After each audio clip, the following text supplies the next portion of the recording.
Today on Marketing Update, we're late, but hey, that's okay. It's going to be an awesome show anyway. So it's 2012, which means it must be inbound. And of course, we've got special guests a go-go. Very exciting. And can you really buy a Facebook like? This and much, much more on today's Marketing Update.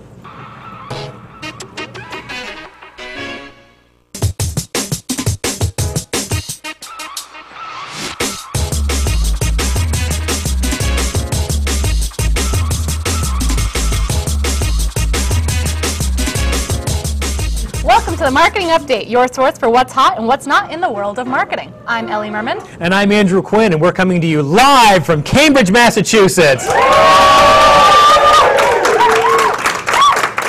It's a fine-looking audience today here in Cambridge, Massachusetts, wouldn't you say? It is. Yes, it definitely is, and it's a nice full audience because it is the beginning of the month. Indeed, and we always have new folks joining HubSpot at the beginning of every month. Big cheer for the new folks, my friends. Yeah, there you go. Nothing beats a double clap, right? Yep. Awesome. It's been a few weeks since we've been on, so hopefully we can get this structurally correct. So Ellie, what are the few things they need to do before we start? Well, the first thing is tweet at us. The Yes. hashtag is MKTGUp. We'd love to incorporate your tweets in the show. The other thing, of course, you're welcome to come by to the show every Friday at 4. We are here, except for last week, but we're normally here every Friday at 4. You're welcome to grab a drink, grab a seat, and enjoy the show. And then old episodes are on iTunes. Please watch them and give us 5-star reviews because it makes us feel good. Ellie, time to get down to business. Marketing business. Yes. I try to make that as creepy as possible, but you know, sometimes it works, other times not. I think it usually works. It does, yes. I really try to bring it. So our first story, it's all about inbound, right? We just came off of Inbound 2012, very, very exciting conference that we ran here in Cambridge, in Boston at the Heinz Convention Center, largest gathering of inbound marketers on the planet. Ever. Yeah. We had 2,800 marketers descend on Boston. It was 3 days of inbound marketing goodness. We had fantastic keynote speakers that were there. We had Meerman Scott, Fishkin. We had, who else was there? Gary Vaynerchuk, right? Susan Cain. Yep. And of course, Dharmesh and Brian had a fantastic keynote where they talked about HubSpot 3, but more on that later. Yes. Don't want to give away the next story. Well, it was also cool. We had rock stars there, right? Yes. Cyndi Lauper was there, and yes, I was there too. I heard some people tell me that they loved your show so much, and then they just left after you. Well, now what does that tell you? Inbound marketing rocks. Yes. Absolutely. But yeah, we played lots of awesome 80s hair metal. It was fantastic. A lot of people asked me, did that singer, does he really wear his hair that way? And he actually does. It's a really fantastic thing. He's living the life, and it's awesome. Cyndi also did an impromptu appearance on Tuesday on the stage with Charlie Musselwhite that was really cool. And we had the fantastic concert, which is great. What was also interesting is the Inbound 2012 was structured in sort of 5 learning categories as well. You had your beginner track, there was the introductory, there's an intermediate, advanced, then there was a VAR track for our resellers as well as an innovations track. And you could mix and match any way you wanted. So you had marketers that really got to take in all different levels of information on different aspects of inbound marketing, which was really great. Some of the sessions had upwards of 600-700 people in them. Yeah, they were really awesome. You spoke, Ellie. I did. You did as well. I did. Largest audience ever. It's kind of crazy. It was tremendous. I had over 600 people in my room. It was great. We talked about leveraging content in the sales process. Nice. Overall, it was a fantastic event. It was really aimed at helping everyone in attendance really just become a better marketer, and really in the spirit of making marketing that people love. So now it's really time to plan for Inbound 2013. We're already putting those plans in place. So get your tickets now. It's going to be in Boston again. It's going to be 1 week earlier in August. So it's one thing I think you want to plan for. You can go to inboundconference.com, get your tickets now. And I think, Ellie, we want to go to our next story, which is the big announcement that we made. It is, yes. At the event. Yes, so Brian and Dharmesh went on Wednesday morning during the keynote and announced the biggest release in HubSpot history, the release of HubSpot 3. Wait, hold on. Just like that. It kind of goes with the whole theme, right? I'm avoiding one. There you go. Yep. So really exciting announcement. Tons of new tools are now available to customers, and new customers and old customers can now get signed up for this stuff.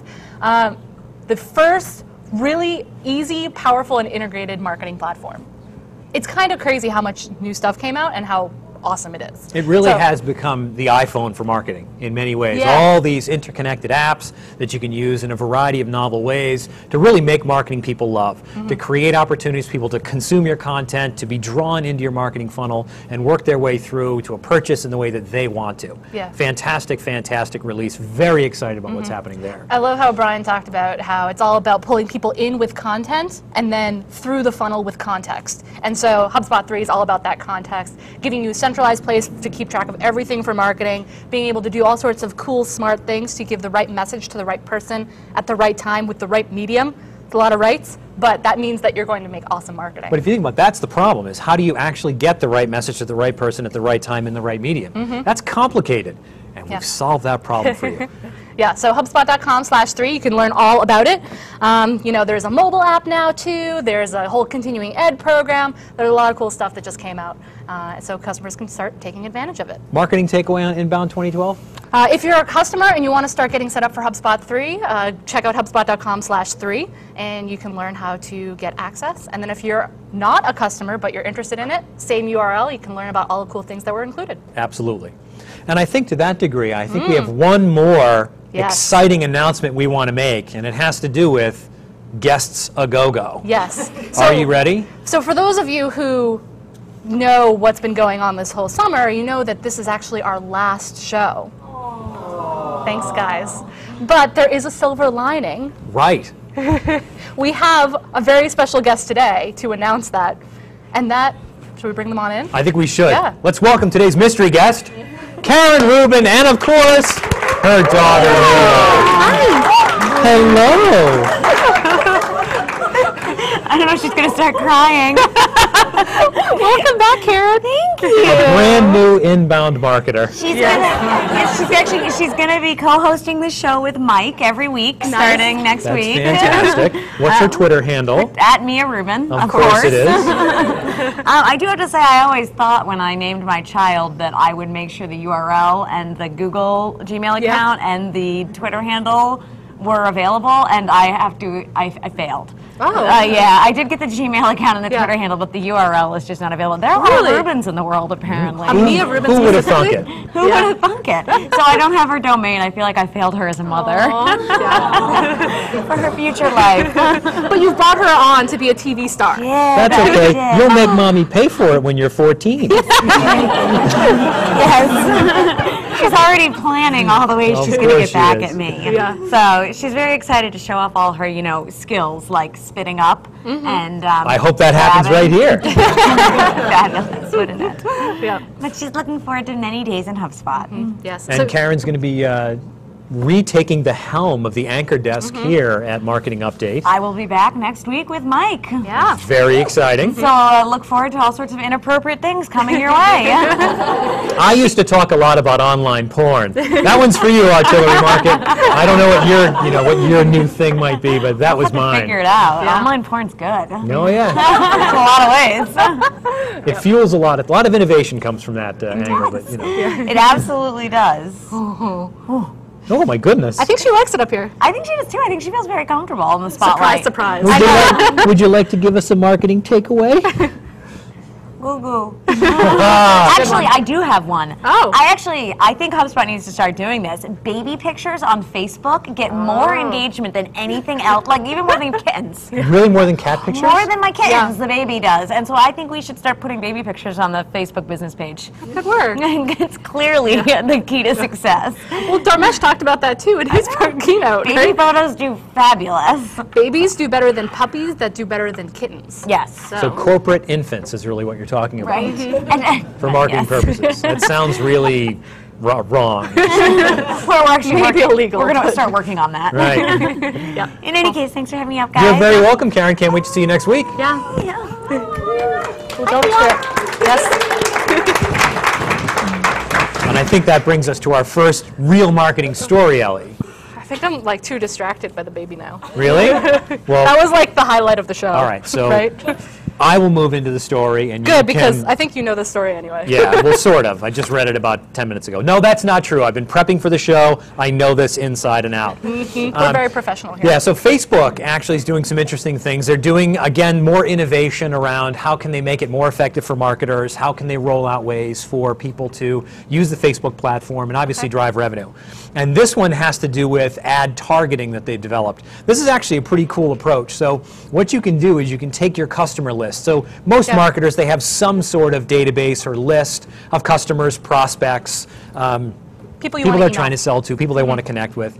And you can actually upload that into Facebook as long as you have either a phone number, an email address, or some sort of customer ID that links up with the name. What you can do is then connect that with all the Facebook profiles of those people. And then what you can do inside of Facebook is start to segment those lists and send very targeted messages or ads in front of those people in their Facebook feeds. Yeah, so you can control, you don't just like put a Facebook ad out there, you can target people that you know you. Right, so let's say I've got 100,000 names in my database, I upload it, and I segment and say I'm looking for, married females aged 25 to 35. I could create that segment as long as I had those demographics in the list and match that up with those profiles and then send an ad out that matches up to just those people so that it's getting in front of a very specific segment.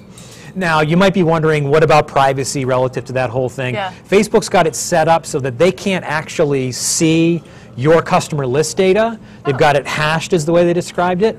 And then on the other side, the marketer can't see all the Facebook profiles. Like they can't draw all that data in and be able to troll all the profiles. So they have it sort of segmented where you basically match the things up inside the system, but you can't actually get at the two data sources from either side of the structure. So it allows you to do the segmentation but not actually do anything overly creepy. Now, do I believe that? I don't know. There's been some testing and apparently it does work that way, but we'll have to see. But I think the key marketing takeaway here is that segmentation is really hot. Many marketing systems are really trying to get their arms around the whole segmentation angle. How do you create more opportunities to subdivide your lists? We've certainly introduced some very powerful segmentation tools inside HubSpot 3. Facebook's doing it. A lot of the different marketing platforms are all doing the same kind of thing. So the thing you want to start thinking about is how do you take that big list that you have and how do you start thinking about it in very specific segments so you can get the right message to the right person at the right time. Yeah, it's cool to take that segmentation outside of your own website. Very much so. Yeah. All right, speaking of social media, because we love talking about social media's growing up a little bit. So there are some. Are they in the awkward teen years now? No, they're like married with kids age. Really? Range. Interesting. Fantastic. Becoming respectable. Maybe. Keeping up with the Joneses, perhaps? I don't know if respectable is the right word. But so this was a study that Pingdom published. And so they looked at the average age distribution across social media sites. And I don't know, at least I was surprised that the average age overall in social media was something like 37 years old. So, I don't know. That's older than me. Not really. You're a young lady. Nice try, though. Well, I mean, social media, maybe not anymore, had this reputation of all these young kids on it. But really, that's not the case. And I think over half were in the 25 to 45 range. So clearly, a lot of people, a lot older, outside of college specifically. And then another 20% were in the 45 to 55 range. So a lot older than you might expect. Which are pretty rich targets for marketers. Yes. Those people have budgets and they're in the workforce if you're B2B. They're buying washing machines and cars and diapers and all that kind of stuff. Going with the baby theme, yes. Tying it all we together. We just had a baby here, yeah. See what I did there? So it also breaks out the different social media sites, so you can see if there's a different age group on different social media sites. It's not that drastic, although sites like LinkedIn, Yelp, Facebook were all kind of on the older side. Kind of interesting. So I think it was Facebook was among the oldest with 65% of their users over 35. Wow. Yeah, so the majority over 35. So what does that mean for marketers? Means that if you really think that social media is really just for the young kids, that's not the case. You can even look at this data to prove that your audience is on social media and which social media sites maybe you should focus in on. Yeah. Anything going on the Twitters? So much stuff. What I find really entertaining, so I know I mentioned this a couple of times as we were getting ready for the show. So I've got the feed up, and Charmin is at the top with a promoted tweet. Do you guys remember the Charmin show? It was an exceptional show, yes. We talked about the Charmin Twitter account and the Sitter Squad app. It was all very exciting. Yeah. Real stuff, by the way. So I don't know if, like, are they bidding on Marketing Update now? They could be, because they're showing Because us they a know that we sponsored tweet talk in our about feed. them. Kind of interesting. We're getting some great tweets for Mia Rubin. I think that people want her back on the show. Of course they do. Yeah. Babies, you always get upstaged by babies. They always Yeah. steal the scene. Yeah. But that's okay. I'm more than happy to allow Mia to be the scene stealer. And also, I don't think we've gotten any tweets from Artillery Market. And now other people are asking where he is. It's a good question. Maybe he's out closing some business or passing out those hand grenade squeeze balls that apparently are really difficult to take through TSA security, which he talked about when I met him at Inbound. He's like, don't ever try to take a bag through the airport security because they do weird things to you. Oh, yeah, he had the hand Yeah, these little like grenade hand grenade stress things. balls. Yeah. They look real too. We're throwing Fantastic around the idea, but not one you'd want to travel with. Yes. Yes, That's inappropriate. always. All right, what do we have next? Oh, I just went by my story. This is actually an interesting one. Can you buy a Facebook like? Kind of an interesting concept. So our friends at Marketing Pilgrim actually pulled together some data around couponing. You might not realize this, Ellie, but it is in fact National Coupon Month. Oh, that's All a thing. about savings in September. Who would have Okay. known? But apparently it is. Is every month National Coupon Month? It could be. Okay. There's a company called Red Plum. I don't know if you've ever seen Nope. their coupons. See, my wife is she's not one of those like super couponers. She doesn't save like hundreds of dollars a week, but she does get 50 or 60 bucks. Oh, it's pretty wow. impressive, actually. Yeah. Well, Red Plum, they're a major coupon producer in the United States, and they put out their annual purse strings study. Okay. And what's interesting is they were looking at what people would trade for a 25% discount, or what would they do to get a 25% discount. And the reason they're looking at that is one of the other findings that people really have got to the point where it's second nature to expect a discount. Like we've got to that point Yeah. that people expect to get discounts for doing things, and they look for them aggressively. Well, to get a 25% discount, 75% of the respondents said they would sign up for an email newsletter. 75%, they'll sign for your email newsletter if you give them a 25% discount. 67% said they'd like you on Facebook. So if you offered a discount at 25% or more, they will click that like button. If you want a lot of likes, it's one way to get it. Yep. But interesting, only 17% said they'd retweet a deal for a discount. That's weird. Really odd. Like they're looking at Facebook saying, I'm willing to like it and Yeah. let people know I like it, but I'm not necessarily willing to push that product out at my followers It's funny for that because discount. like Twitter, the attention span is so much shorter. I know. It's way less visible. I don't know, in my mind. But And when I was thinking Yeah. about this, the takeaway that really stuck out to me is that discounting can be an interesting way to build a subscriber base or boost up those the fans of your Facebook pages, but you got to be aware of what you pay for, right? Because you're paying for them, so they didn't necessarily come to you in an organic way, which means they can leave just as easily, or they're not necessarily going to engage with you in a way that you really want as you start to structure your marketing out and try to connect with those people. yeah. I wonder how many people like and then unlike immediately, just for that. Sure. Yeah. Just to get a little cash off. That's what I do, because, you know, I've got no scruples. Yeah. But anyway, So, our final story. our final story. Also, sorry, I'm getting distracted. Yes. You know what? I'm just going to walk off the show. Hey, you're done. Yes, I'm the done. summer is over. It's over. Yes. It's over, Johnny. One of the social media sites we haven't really talked about yet is LinkedIn. LinkedIn is actually going through a bunch That was of from Rambo, changes. by the way, but anyway. Sorry, I didn't. No one gets my movie alliterations or anything. Oh.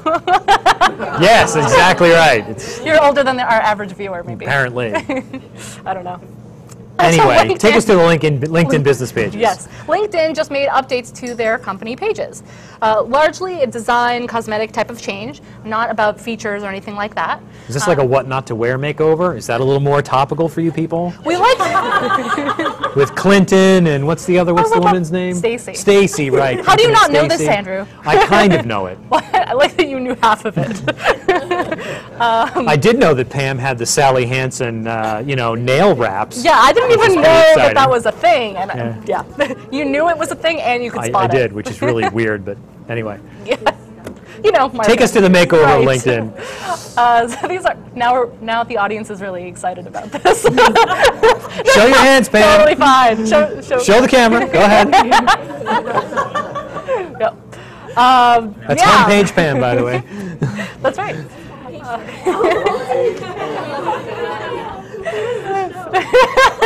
We will get through this. Be great. LinkedIn made some updates to their company pages, largely highlighting some of the pieces that may have been a little bit buried before. This is what a train going off the rails looks like. Just like this. This is why they're kicking us off the show. So, for example, the products and services part of the LinkedIn company pages now is much more prominent on the page. Also, company updates and targeting of those company updates is like very prominent. And kind of in contrast to that, the about sections, or like the about the company sections and whatnot, are now a little bit more buried. Kind of interesting. It seems like they're promoting more content, especially content that changes, over something static and boring, or things that maybe LinkedIn thinks is static and boring. Interesting stuff. So marketing takeaway. Done. Marketing takeaway is, if you're not adding content to your LinkedIn company page, you should be. Don't rely on the standard boilerplate content, because LinkedIn's not highlighting it anymore, and it's not going to be what drives people to engage with you on LinkedIn. Now, can everybody get these pages yet? I don't believe they've been rolled out right. to every company, right? It's only out to a few companies, including HubSpot, actually, if you want to check out our company page. But they'll be out to more companies in the next, over the remainder of the year. Yeah, and that'd be a great way. Like, if you look at some of the ones that have it in advance, you can plan in advance for the change that's going to happen, so that you can be ready for it and really take advantage of it when it rolls out to your organization. Yeah. All right. Any other tweets before we close this thing down?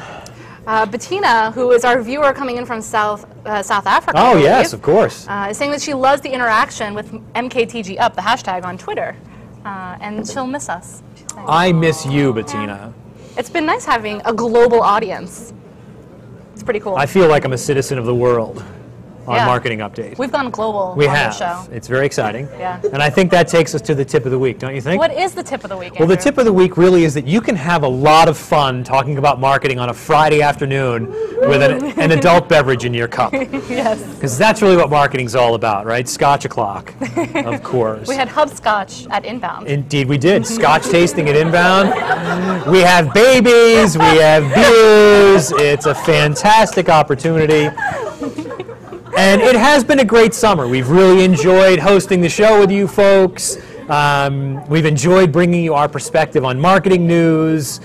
We've enjoyed meeting some of our viewers at Inbound 12. That was fantastic. I met a guy from Saudi Arabia that watches us every week. How you doing over there? If you weren't really there, you missed out, and honestly, you got to go to Inbound 2013. You don't want to miss that. Is there any other tips you'd like to leave our audience on our last show? That we are not above bringing babies on the show. That's right.